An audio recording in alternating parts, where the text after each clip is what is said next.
Bienvenue sur la première étape du Tour de San Juan 2018 entre San Juan et Pochito, 148,9 km au programme.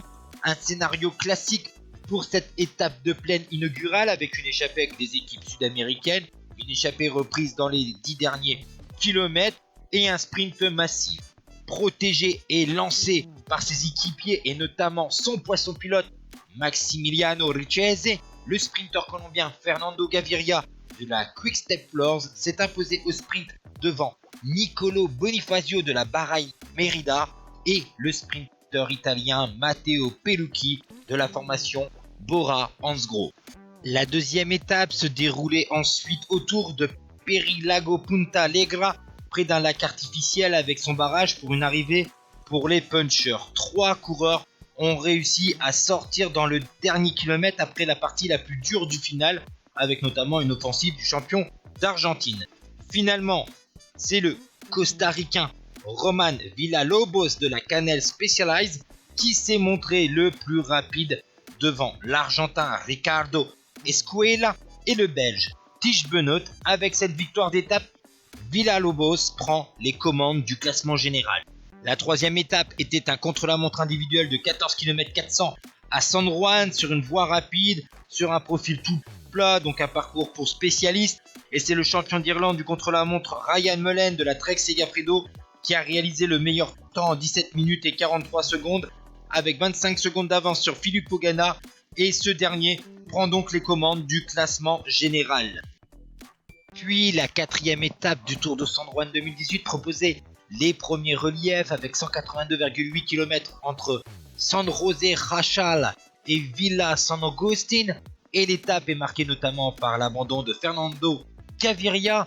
Et finalement, après 70 km dans le final très rapide en descente, on a donc un sprint massif et parfaitement lancé par son jeune équipier Alvaro Hodge.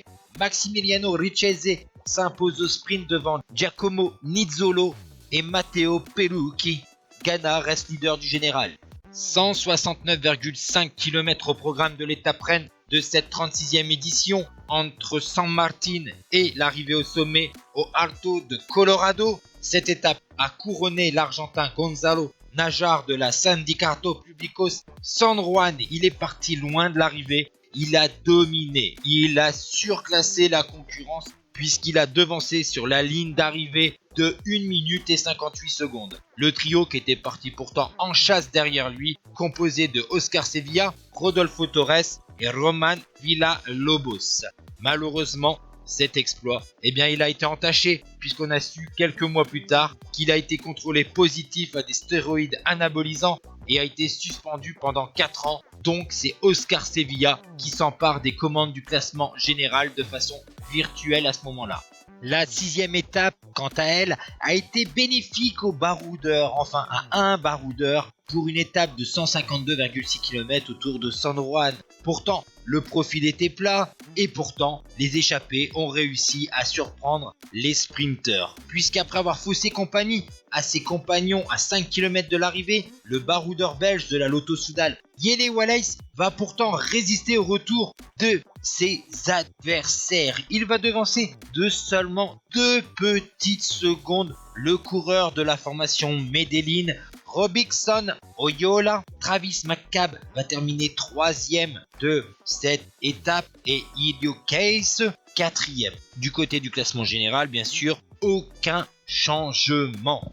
Enfin, la 7e et dernière étape de cette édition 2018 de la course Argentine par étape a eu lieu comme d'habitude à San Juan avec ce circuit sur une voie rapide, 141 km au programme et finalement un sprint massif assez désorganisé, et c'est Giacomo Nizzolo de la Trek Segafredo qui en a profité pour s'imposer devant 2 coureurs de la Quick-Step Floors, Maximiliano Richese et Alvaro Hodge.